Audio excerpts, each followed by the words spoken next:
I'm Michael Sazin from TrainedParrot.com, and I'm visiting the Belize Bird Rescue at Rock Farm.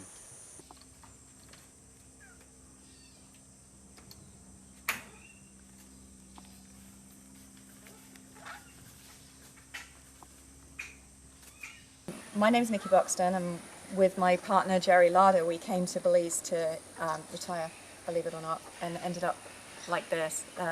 It was not a life plan. I'd never got involved with parrots before. I'd never owned one. I'd never even touched one. And somebody came along with some baby parrots, and we ended up buying them because we didn't know what else to do. And we hand raised them and had them free flying here. And that was pretty much it, the start of it. Locals were then bringing us parrots because I became the parrot lady somehow. And it snowballed from there. And that was 10 years ago. And why do you take in? Why do you take them in? Why do you rescue and adopt? And why do you rescue and rehabilitate and release them? Okay, well, it is actually illegal to own a captive parrot here because they're all wild caught. They're all taken from the wild. So are you breaking the law by having these? I don't. Every one of these is permitted. They have bands. Mary have a band yet? Yes, yeah. She does. Yeah, they have a band with an individual number. I report to the Forest Department every month which parrots I have here. So legally, you have the permission to hold them? Yeah, we're about to get MOU status, I hope. NGO status, which would be great, but we operate under an MOU, a Memorandum of Understanding with the Forest Department. But what we do is provide the Forest Department with a mechanism to make confiscations. You can see the clip there, screwing back, so that's what makes us such a problem right now. Yeah, we provide a mechanism for them to make confiscations, otherwise they wouldn't have anywhere to put these birds and they'd have to either euthanize them or end up licensing them to people, which is not a great plan because the standard of care in Belize is it's a disposable pet. If it dies, they just go get another one. They're all called poly or lorito. Very, very few come with a proper name. How do they catch them? Where do they get them? They're babies. The kids know where the nests are. The nest sites are used every year, and every year the kids will go and take a baby out of the nest, or two babies, three even. And they even watch the nests. They wait until the babies are at the right age where they know that they can continue raising them without killing them, but they're not too far gone that they're going to fly away. And the first thing they do is cut the wings, and they feed them, when they're babies, they feed them yellow cornmeal, ground cornmeal, made into a paste in little balls, and just throw the balls down. They don't feed them formula or anything? Oh, God, no. No, not a chance. No, they're lucky if they get corn, actually. Normally, they'll put a baby that's not been weaned, they'll stick it in front of a bowl of sunflower seeds and expect it to know what to do and sit and watch it starve to death. It's horrible. Yeah. But part of what we do is education in schools, not just to tell them not to get the birds, but the ones that do have the birds, we have a leaflet that explains how to look after them to try and make their lifespan longer, which makes the turnover of birds a lot slower.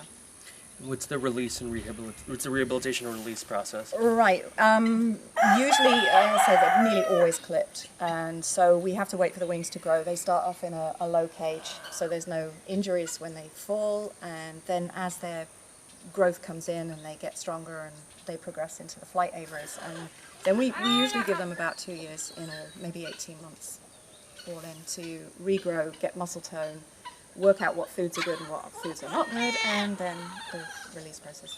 How do you teach them to fly? We don't. We put them in the flight aviaries and they just get on with it. So. And what's the key to success when they're released into the wild? We found now through trial and error that when we have a big batch of birds that have been in the flight aviary, we will put them in a series of groups of 4 or 5 into the pre-release cage down on the release site. So we'll put the 4 or 5 in, and then bring the next 4 or 5 2 weeks later, let the first group out, and put the next group back in the cage. So the first group will hang around because they're familiar with the birds that are in there, and in doing that they get to know the locality. And then we'll release the next group, put the next lot in, and so it goes on. What would you like the locals to know about the wild parrots? The one thing that I really push that they understand is that the tourists come to see wildlife, and if they don't protect the wildlife and the habitat, then there's nothing for the tourists to come for. So they're going to lose 26% of their GDP. Yeah, this one is, I don't know if you've seen this yellowing in the feathers before. That's a dietary deficiency. It's usually just a terrible diet that people feed them here. It's usually sunflower seeds and peanuts. And then they'll eat rice and tortillas and things off their plate. Right. Maybe, if they're lucky. Otherwise, it's just sunflower seeds and peanuts. And this one definitely got sunflower seeds and white corn that I know of, and she's permanently blind. And most of these are wild caught, or do they? They're all have some wild breeding? caught. All wild caught. All Yeah. wild caught. They wouldn't bother breeding them because There's no point. They grow on trees. Yep. Yep. Yes, absolutely. But this one, we were really hoping that the vitamin A deficiency was reversible, but she's just not coming back around. Full release, does that work out, or? Yeah, we had breeding success this year. Two former pets, and they were at least 3 or 4 years in captivity. We spent a couple of years just giving. We don't work with them at all. We just put them in isolation with other birds, and then they get on with it. And they were out for about 6 months, I suppose, and then they turned up with a baby. Do you have Really any cool. that you that are hopeless to release? Like Yes. they're too This one? because of the eye, or because it's too Because, imprinted? The imprinting is not the biggest problem. This one has an eye issue, a badly fused break here, and we know he's a boy, is totally, hopelessly overweight and will not lose it, and I don't know why. He has access to the same amount of food as anybody else and doesn't seem to eat that much more, but you can see how fat this one is. Chubby bird, yeah. Huge. Anyway, but Pepper I tried for about 18 months to get her on release, but she just sticks around. She won't leave me.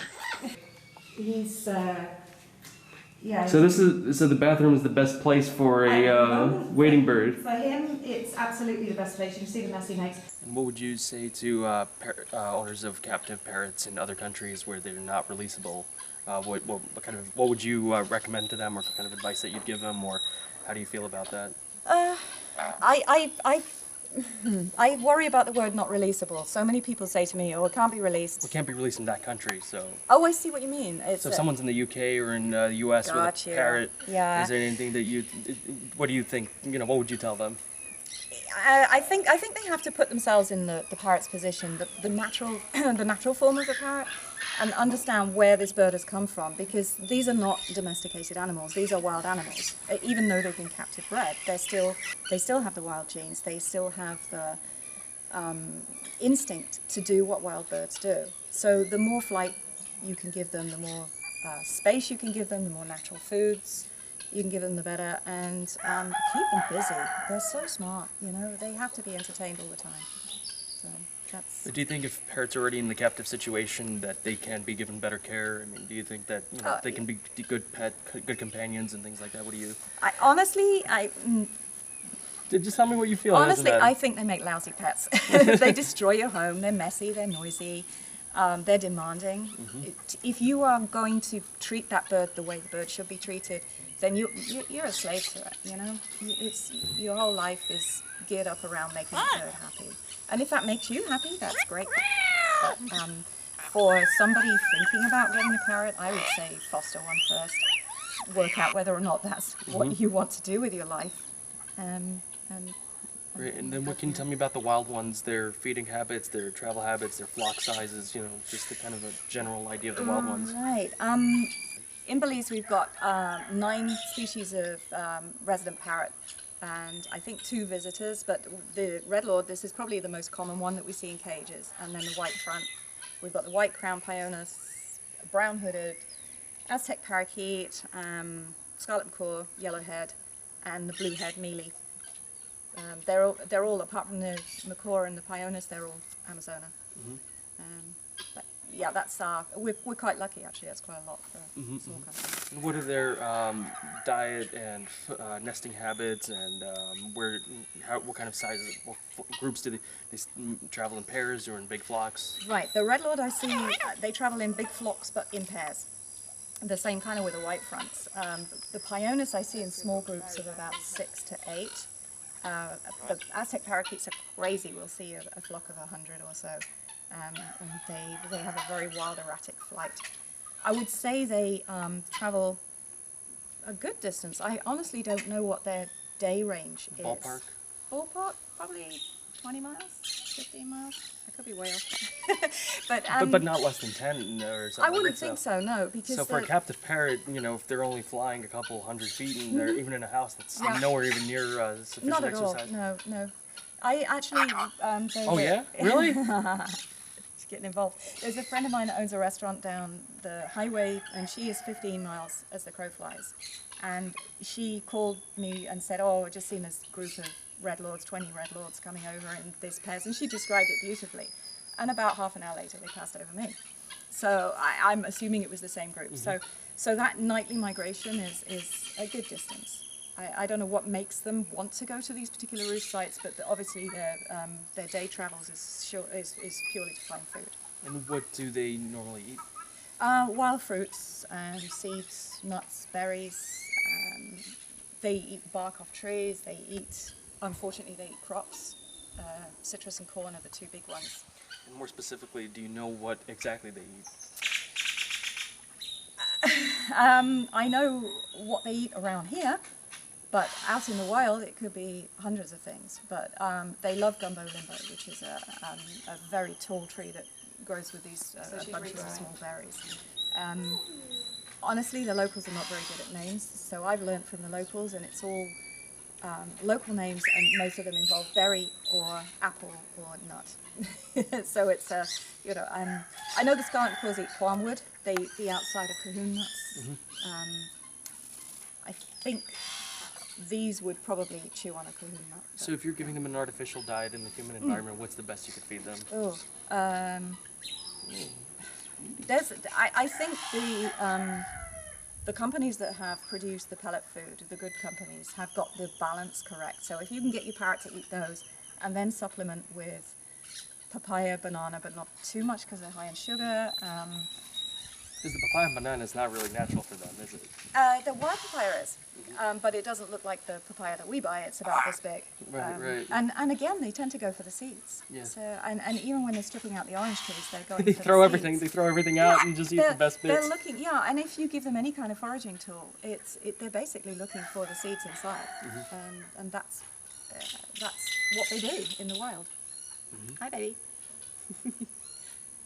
And but from an artificial diet standpoint, though, you're probably better off with something that's balanced rather than different foods. So you mix different foods, they're just going to eat out what's not healthy, most likely. Yeah, I would probably say in the morning give them the balanced diet and then give them treats throughout the day. But nuts, there's certain pistachios, macadamia nuts, that kind of thing that are not quite so high in the fatty oils. I understand peanuts are really not good for them. So I used to feed a lot of peanuts, but when I found out about the fungus that grows on them, that was that. So I cut those out. Locals probably feed them a lot of peanuts. Oh yeah, absolutely.